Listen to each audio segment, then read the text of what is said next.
Effectivement, Mmh mh. on fait cet accord aussi pour contrer Donald Trump, mais il y a aussi un esprit anti-chinois des deux côtés. Oui, alors ça, c'est très important puisqu'en fait, l'idée de rouvrir des négociations sur cet accord commercial entre l'Inde et l'Union européenne remonte déjà à 2022.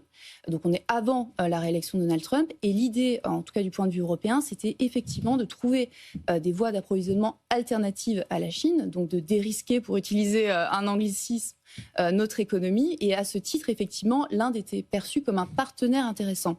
Et c'est intéressant parce que sur la Chine, on a commencé, quand l'Union européenne a durci son ton vis-à-vis de la Chine, en le présentant notamment comme un concurrent économique et un rival systémique, à parler le même langage des Indiens qui, eux, depuis déjà plusieurs années, cherchent aussi à s'émanciper sur le plan économique de leurs voisins chinois.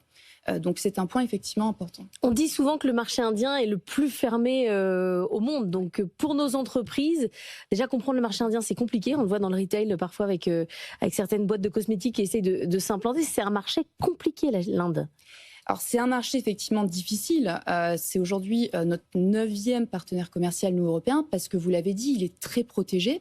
Les droits de douane moyens qui sont appliqués aujourd'hui pour les exportateurs européens en Inde, c'est 9,3%.